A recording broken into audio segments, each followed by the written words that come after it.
no one's ever done you before. You're you.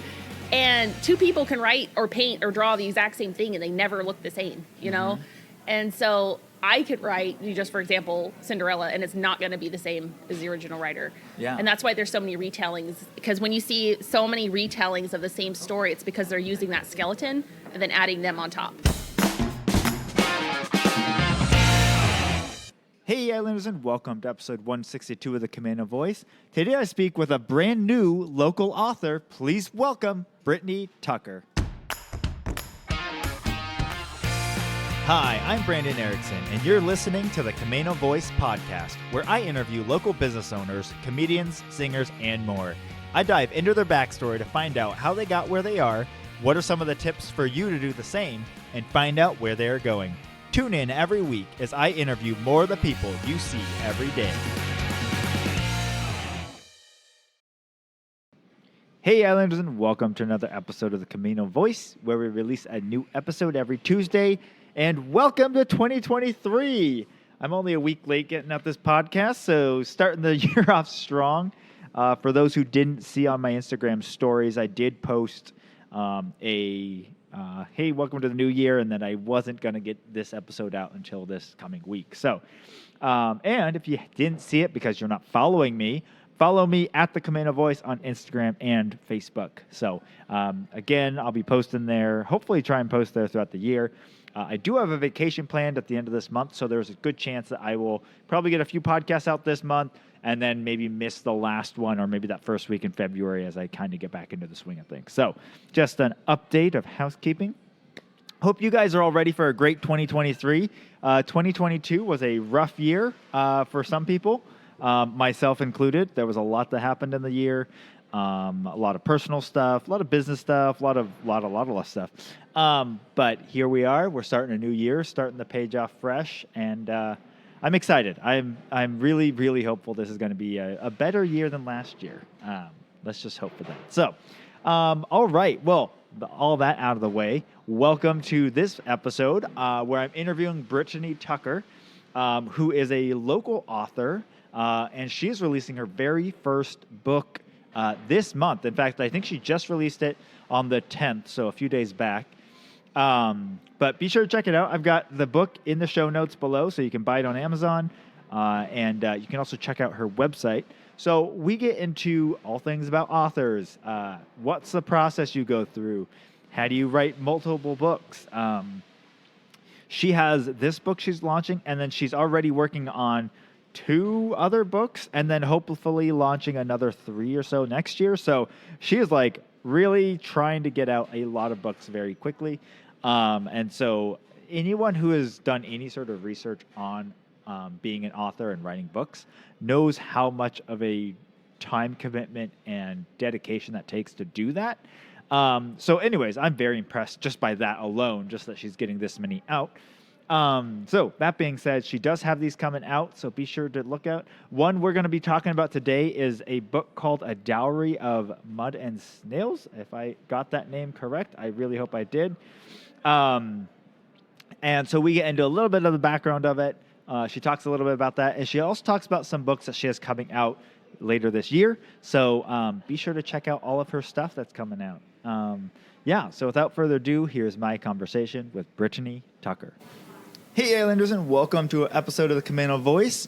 Today I'm here with a local author, and the book she has releasing this month is called A Dowry of Snails and Mud. Welcome to the podcast, Brittany Tucker. Thank you for having me. So before we get started, tell us a little bit about Brittany. Well, it's cool because I just came back to the island about 3 years ago. I grew up in Florida, and then when my dad was stationed in Washington, we moved to the island when I was a kid. And I went to the Camano Chapel and loved it here. And then we moved away, and now my husband and I just bought our first house out here, and now I'm back, and I've got my daughter back in the chapel, and I'm just happy to be in the community again. Nice. Very cool. So you said you grew up on Camano, right? Mm-hmm. Okay. And then where'd you go after that? We ended up going to Arlington because my parents have a farm out there. Okay. But, it didn't come out this way often. But as soon as we were ready to buy a house, I was like, we're going to Camano. Nice. So throughout school then, through junior high, high school, what were your interests? I was homeschooled. I've actually never even set foot into a public school until I was an adult. I went through Christian Liberty Academy, but I've been writing since I was, 6 or 7. Okay. And then I also wanted to be a hairstylist. That was like my thing. But writing just stuck. And about 19, I decided, I'm like, okay, this is going to be a career thing. So I just started researching and studying and mentoring, and now it's like, okay, the time's come. I'm ready to start putting books out. So Nice. So when it came to writing then, what was it about it that really drew you in? it was an outlet that was moving because I'm a very creative person, and I needed, I tried painting, and I loved it, and I love to draw, but I needed something where I felt like my things were moving and active and living, and this was the one outlet that I felt captured that for me. Yeah. Where they were real people that I could go back to as a kid, Nice. So when you started doing writing and stuff like that, did it start as just like essays, or what was kind of your way of getting into it? I started with Powerpuff Girls fan fiction because I'm a Nice. 90s baby. Oh, yes. Perfect. And drew little comics. And then, I loved literature growing up, so, I did all the book reports and got that. But then I just started, writing stories and short stories, and I won a short story contest when I was like 10 from like an old horse magazine. Nice. and won a free book. Wow. And then just kept going from there. And then I wrote my actual first full-length novel at 19. And now I've written about like 7. But Wow. Okay. Very cool. For a while there, I was playing around with writing and stuff like that. Just as a kid, I really enjoyed it. Which is funny because I'm a terrible reader. I had vision problems and all sorts of stuff that held me back as a kid. So I never learned to like read during that like important time in your life. So even now when I'm reading, I'm not a fast reader. My reading comprehension is terrible. But I enjoyed the writing aspect of it. Right. And they're very different. And there's so many ways, like, it's great you say that about, you struggled a little bit because, like, part of what I did, I really want to appeal to reculent readers, especially, like, reculent teens for reading because, I learned there's a very specific way in Hollywood where you write for visual appeal. So when you're reading, it feels very visual in your head. And my daughter's dyslexic and ADHD, and I really wanted her to grow up having stories that she could actually focus and commit to. Yeah. And so it's cool you said that. Yeah. No, so I enjoyed the writing aspect because you have the whole, you can do whatever you want. Right. And as I've gotten older, I've realized like, well, you need to like set your base rules and all those different things so that it's, it doesn't contradict itself. Right.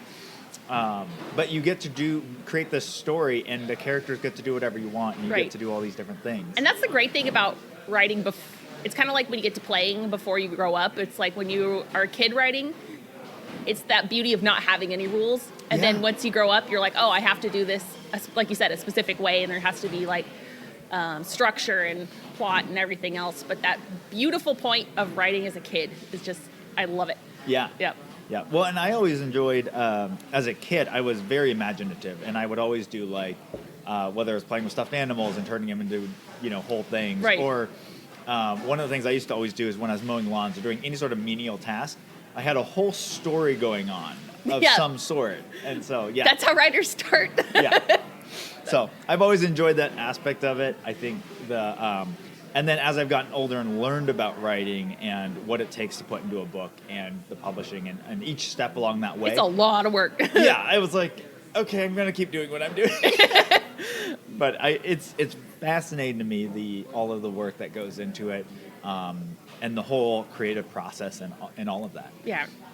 So, awesome. So then, so in high school you were doing that. When you said by 19 you had already finished your first novel, was there a point where you were wondering, like in high school, that you were looking at like going to a writing school or anything like that? I did, and it just wasn't something that I was able to do financially, and so I decided, I was going to do what I could to learn. So I sought out authors, and I'm one of those people that can just kind of worm my way in anywhere. I'm like, hey guys, I want to be your friend. So I made a lot of friends, and they mentored me. And then eventually, when I think I was starting my third novel, I ran into a guy that he's a story analyst he worked for Paramount Pictures for 30 years. Okay. And that's what he does. And Yeah. so he took me under his wing and has been, I still talk to him constantly. So he's been mentoring me for years and years on like old Hollywood storycraft. All the, 21 plot points and how to, this is what I do and it's my craft and I want to represent it well. And I'm just excited to finally be able to share my stories with everybody. Yeah. So you mentioned a couple things in there. Can you explain those a little bit more? Because I think as a writer, you're going to, and since you've been doing it, you now understand these things. You're like, Right. oh, well, there's this and there's Right. this. Can you break those down a little bit more? So there's a whole, like, you've probably seen it, like, many times, like, online where, like, Harry Potter, Star Wars, those are all the same stories. So there's a basic skeletons for stories for, like, Harry Potter, Luke Skywalker's. It's all the hero's journey. Mm-hmm. So there's many different skeletons you can put into a story that are all the same. And then the flesh and, clothes and hair you put on top is what makes them unique. Okay. And so when you go back to old Hollywood storycraft, you have to learn what those skeletons are and the ins and outs and how to put them together. And then once you have a solid skeleton, then you can put all the sprinkles and everything else on top to make it you. But yeah, a lot of writers go in without learning those stiff structures of story, and that's what kind of gets them floundered and what makes it hard for them to actually finish a novel, which is very difficult without knowing your craft from the basic bones, Yeah. So then how do you marry that? Because I think, so when I looked at story writing, or when you're talking about a story of like making something, how do you marry that with the idea of like, well, I want to be unique and something special and something that no one's ever done before? How do you marry those two ideas then? No one's ever done you before. You're you. And two people can write or paint or draw the exact same thing and they never look the same, Mm-hmm. And so I could write, just for example, Cinderella, and it's not going to be the same as the original writer. Yeah. And that's why there's so many retellings, because when you see so many retellings of the same story, it's because they're using that skeleton and then adding them on top. Okay. To make it unique. So the sprinkles and the whatever clothes you put on your story, that's what makes it you. But having that structure makes it gives that familiarity to the readers, so they pick up and they're like, this is something I'm comfortable, like this makes me feel safe, because they recognize that story. And that's what makes things like, Harry Potter and Lord of the Rings and all those so popular, is because there's that foundation and the fulfillment of plot that gives that satisfaction to the reader when they set it down. Yeah. Can you, do you have, whether they're examples or just have in your experience, when you're reading and stuff, have you run into authors or books or things like that you're like, they didn't follow that and it's very, like, there's obvious issues because they did not? Yes, absolutely. Like with the way how digital the world is now, anybody can publish a book. Mm-hmm. Anybody can. You upload a document on Amazon, click publish, and it's done. And so a lot of writers are like, I don't understand why I'm not selling. I've only sold one copy, and it was my mom that bought it. And while I'm really proud of them for taking the effort to do that, they wouldn't have those problems if they just studied a little bit, Mm-hmm. And then the writing community is so great. Just reach out to anybody on social media, and they'll be like, yeah, bro, let's talk, and learn, Yeah. So what, when you talk about 21 plot points, is that like when you're writing out your outline, you're kind of creating that story arc? One of my favorite examples of it is actually, have you seen Doctor Strange?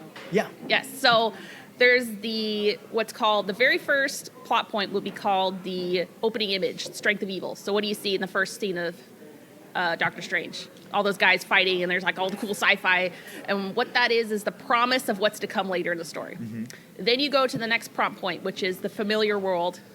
And you see Doctor Strange in his familiar world. You see him in his doing what he does and being cool and in his hospital.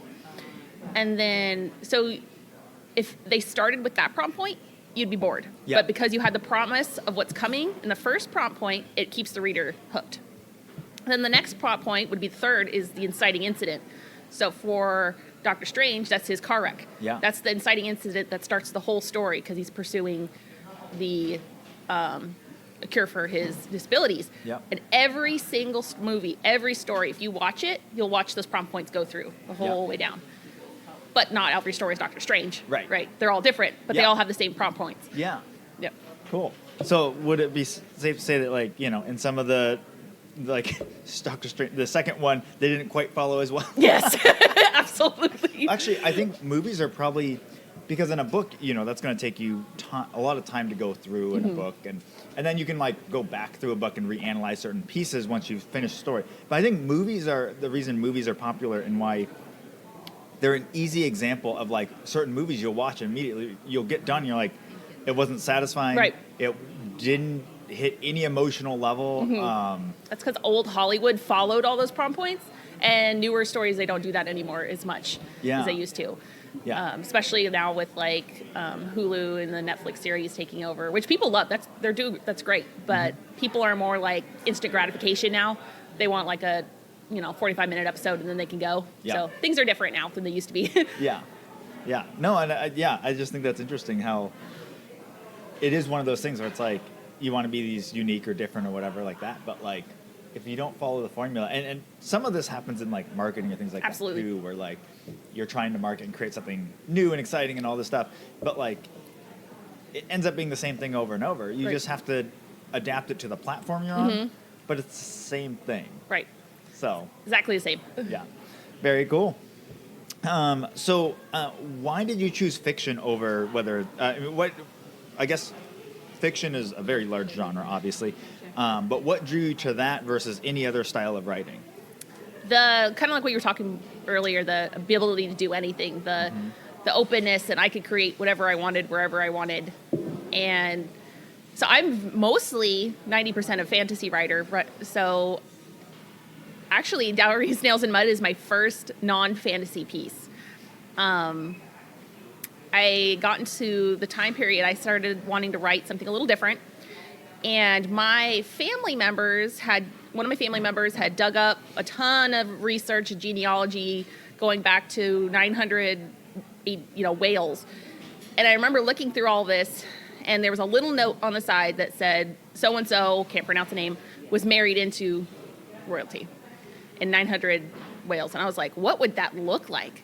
Like, can you imagine just being, like, plucked up and, time to go, time to get married? And so that kind of just started how I was like, who would that person be? What would they be doing, And who would this ancestor of mine from 1,000+ years ago be thinking when this happened to him, her? So I just started thinking, it just kind of stuck with me who this great something grandma of mine would be doing. And I'm like, okay, sitting down, this is going to be a book now. And so I did a ton of research into my genealogy and into Welsh culture. And I wanted to blend that into something that was very comedic. I wanted to make something that's like another kind of Princess Bride feel. Like, it's not super serious. It's not taking itself too seriously. But you also get that sprinkle of, I wanted to add that sprinkle of culture into it. And then I also wanted to write something that's kind of like a fun, warm story you could sit down by the fire and read in one afternoon, like a notebook kind of thing. You can go back and read it like 5-6 times and it's still just as good as the first time you read it. So that's what got me here. Nice. Cool. So what does that research look like for you? A lot of digging. I went through, obviously you can't trust everything you find on the internet. What? What? So a lot of talking to people, finding people who actually, actual Welsh people, and finding people online I could talk to, digging through libraries and actual like historical record kind of research. And I kind of, like I said, I didn't want it to be too serious because people, if I put too much, people are always like, that's not right. So I kind of wanted to make it loose. But like down to, the food they ate and the way they dressed and the way their wedding ceremonies are. And it's just really fascinating. So I sprinkled that all throughout there. So, maybe people would want to go and be like, I want to learn more about my culture, my people, Yeah. and everything like that. Nice. So then this one is set in a Western setting, correct?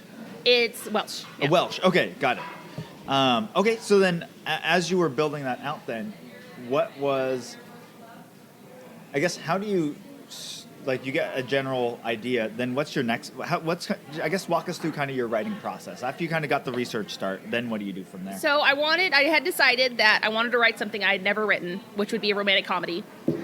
So I'm like, okay, so what's the base skeleton of a romantic comedy? It's guy gets girl, guy loses girl, guy gets girl back, which is the basic skeleton. So I'm like, well, I'm going to do a little different. So I'm going to do girl gets guy, girl loses guy, girl gets guy back. So I'm like, okay, that'll kind of break it up a little bit. And Wales has, they have princes, and then because, the king is England. So one of the things in my research that struck me is that when the prince had so many sons, so many princes, there was too many princes, so they would marry him off to towns that were not behaving or not doing taxes or not doing that. And I thought that was hysterical. So I'm like, okay, we're going to have a community of people that king, the head prince, needs to get under control. So he ships off his sixth son, who doesn't really care, off to this village to get them to pay their taxes. And Rhea, who is the main character in the story, is the mayor's daughter, because in those times the villages had mayors. All the Welsh villages had mayors. And so her dad's like, okay, this is a great opportunity for you to get our taxes paid off. You can schmooze this guy, right? And so the prince is trying to schmooze her into paying off their taxes, and she's trying to smooth him into paying them off, but neither of them actually have the money, and it's just a big old hot mess, and it's just a really fun story. Nice. Very cool. So then, is this a series that you were looking at, like, continuing on with, or are you trying to bookend this one? This one's meant to be a standalone, but I mean, if the fans want another, it'd be easy to do. I do have several series, though. I have a superhero mystery series coming out April 10th, which I'll be revealing on my social media here soon. And then I also have a young adult pirate fantasy series coming out hopefully late summer, early fall. So I'm hoping, if the plan all goes to plan, I'll have about 6 books out by the end of next year. Wow. Yeah. Okay. And is this your first published book, or do you have ones prior to this? This is my first published novel. Okay. There's as an independent author, and there's also the traditional publishing industry. Yeah. I've been in the traditional publishing industry for a while. Okay. I was working with agents and editors and did an internship with an agency. And I just got to the point where it's like, I could do this on my own, and I have the means to do it on my own. And so I decided to pursue independent publishing. Okay. Opened my own press, worked with distributors and everything, and got that going. So I'm excited. So now I'm like, okay, it's time to get it out. This is my business now. So. Okay. So what does that look like from your side then, as an independent publisher? A lot of investment. It's a lot of risk. Like I said, anyone could just go on Amazon and publish a book. Right. But I did not want it to just be that. I wanted my books everywhere. So that would require me, doing the process, getting business license, opening my press, so I can be a vendor to, Walmart, Target. I go through a distributor that ships them to Amazon or Barnes & Noble.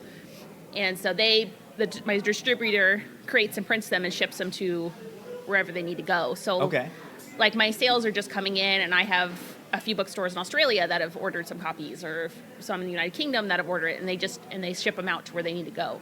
Okay. But if I had just published on Amazon as a digital, that's not possible. You have to go through the whole shebang to get the ability to go out, internationally. Outside of that. Okay. Awesome. And then from a business side of that then, as a publisher, do you end up, because normally like authors earn their money from royalties on the book. As a press, do you get both sides of that, or do you only get the wholesale side of that, or what does that look like on your side? So from a traditional point, traditionally, if you're going through a traditional route, if an author has a story, they go through an agent, the agent sells it to a publishing house. We're just going to say Disney, just for example. Disney will pay them a advance. So we're going to pay you $5,000 for your story. You get half now and half when it comes out. Yep. And then once the book is earned more than $5,000 in royalties, then the author starts receiving funds. Yep. And the percentage they get is extremely low. So we're talking like less than 10%. Okay. So for an independent author, I don't get any of that upfront payment. Right. But I get to keep 70% of my royalties immediately. So when I start selling, anything I sell, I make 70% off of. Okay. But the catch-22 is that I have to put in all that money. Yes. Up front. So like for people who, a lot of times people go the traditional route because they don't have the means to pay for an editor or a cover art. Right. And things like that. And I just decided I was going to make it work, find a way to make it work. And both are incredible options. It just depends on what works best for you, you know? Yeah. That's very cool. So then, for you then, how did you go about filling in the gap of all the different pieces that normally a publishing house would provide? I wouldn't have been able to do it. I mean, God's incredible. He got me in so many places that I was able to learn how to do this stuff on my own.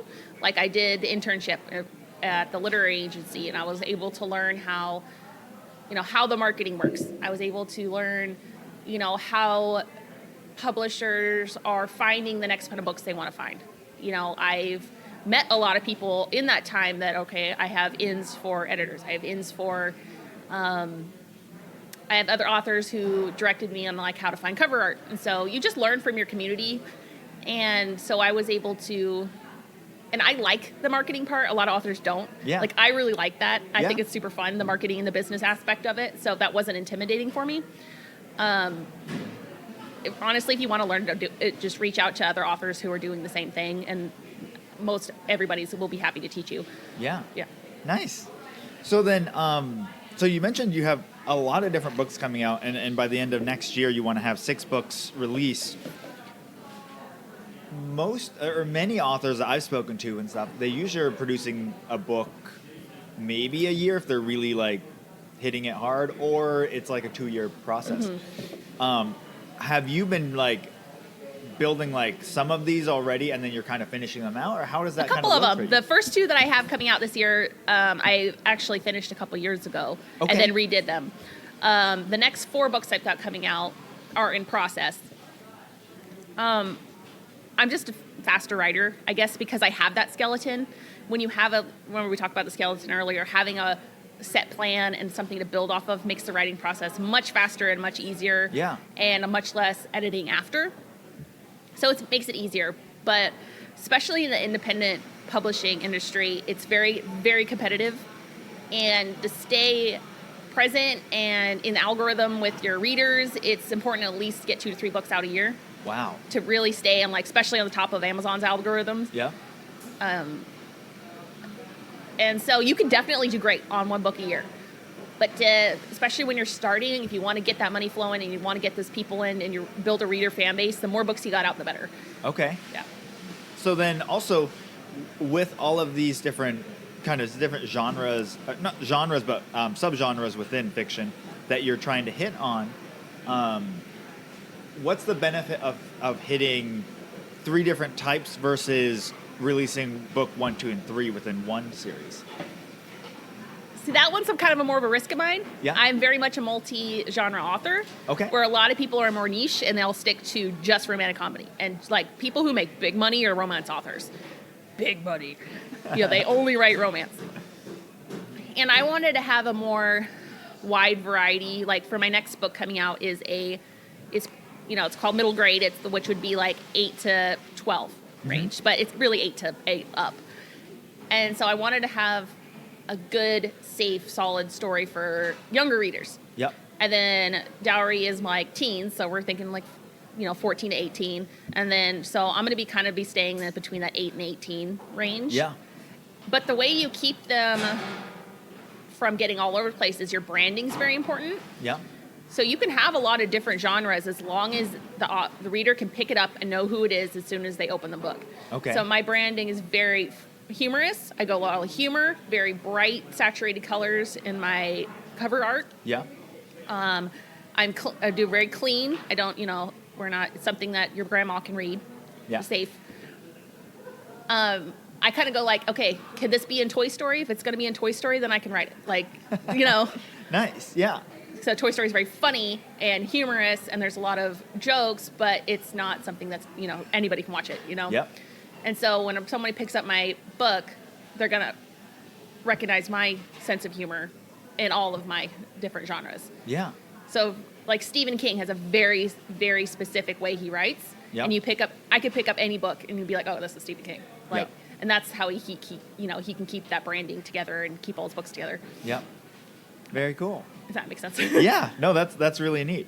So then, what is I guess, when did you start kind of really hitting it with marketing for A Dowry of Snails and Mud? And then what has that looked like? What are the channels you use? How do you get going on that?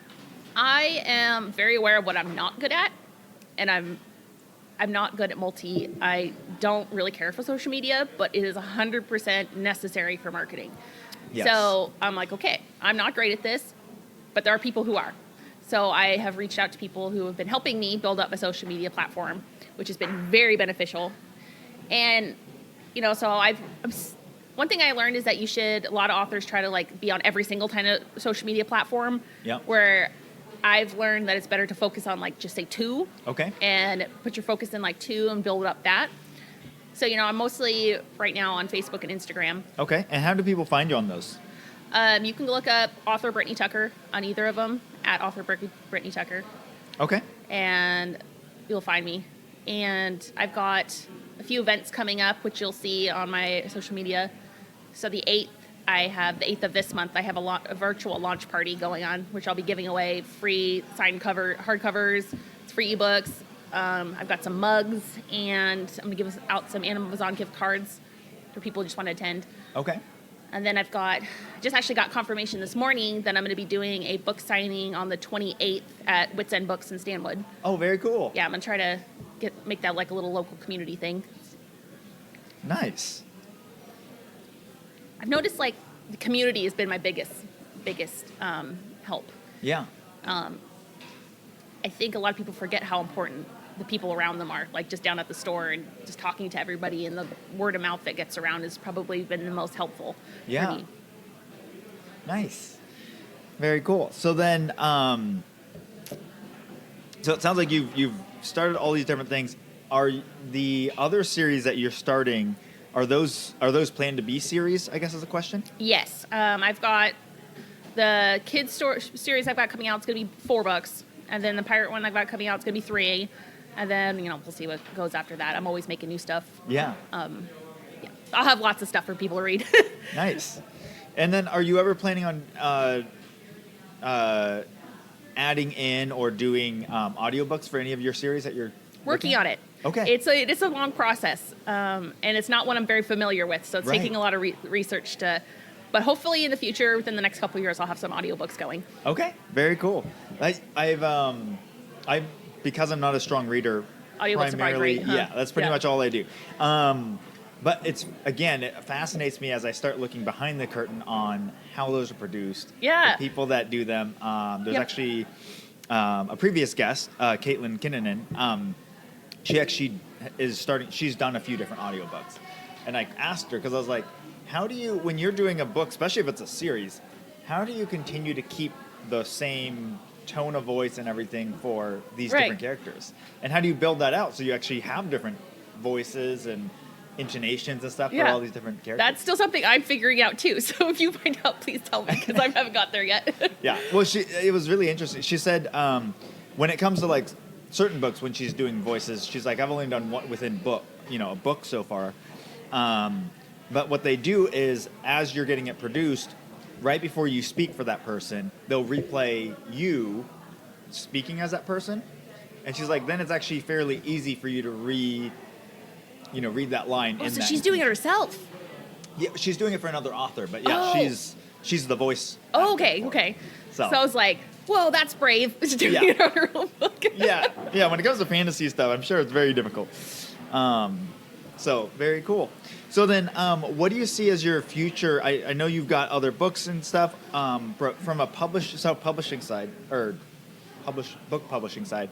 Do you ever think that you would ever expand into bringing in other authors or people that kind of align with what you do? I want this to be, hopefully, God bless my lifelong career. I have several other authors that I'm very good friends with and I work with that, hopefully we can start doing some projects together.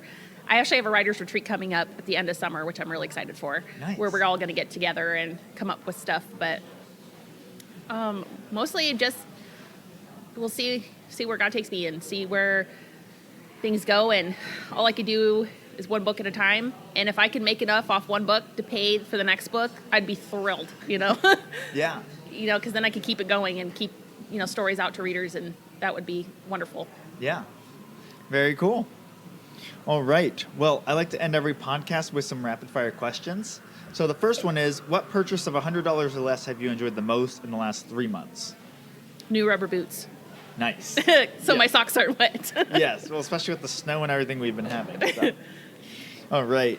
Who is the most influential person outside of your family in your life? Oh, outside of my family.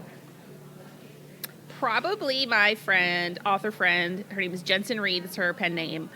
She's been with me doing this since like 2018. And she just doesn't let me give up. And if I start getting down on myself, she's like, dude, shut up. Get to work. And just having that kind of blunt, honest support is so important, especially in such a competitive career choice. Nice. So I appreciate her. Very cool. All right. This is a fill-in-the-blank question. It's, I know this is weird, but I've always wanted to blank. Dig up dinosaur bones. Nice. That would be very cool. All right. Who is an interesting or fascinating person that I should interview next? In community-wise or just period? It can be pretty wherever. Well, if you want another author that's really great, there's my friend Trisha Wentworth. Has just released, she has an enormous amount of books. She has a series have come out called Enchanted Kingdom and the sequel that has recently come out, and they are incredible. They are like Cinderella retelling, kind of like I mentioned earlier, and I typically don't like those. I think I'm not a fan of Cinderella, but I burned through these books in like 2 days, and now I have to wait for the third one, and she's an incredible human. Nice. It would be a great interview. Okay, very cool. And lastly, what piece of advice would you give your 20-year-old self? Chill out and be patient. Stop stressing so hard about getting everything done now. Yeah. Things take time and years, and I think I expected way too much of myself when I was 20. Yeah. Nice. Very cool. Well, thank you so much for joining me on the podcast today. Thank you for having me. I really appreciate it. Yeah, I'm excited. I'm excited for your books to come out. Whenever I have authors on, I always feel bad because I'm like, I probably won't read the book, but when those audiobooks come out, I'm sure I'll be listening. I'll let you know. All right, sounds good. Well, thank you so much for joining me on the podcast today. Thank you. All right, and Islanders, I will talk to you on the next one. Well, a big thank you to Brittany Tucker for joining me on the podcast today, and thank you for listening. If you haven't already, be sure to rate, review, and subscribe to our podcast on your favorite podcast platform. It really helps us be found by other Islanders like yourself. And for more information on this episode, you can go to CamanoCommons.com/podcast. That's CamanoCommons.com/podcast. Thanks for listening, and see you next time.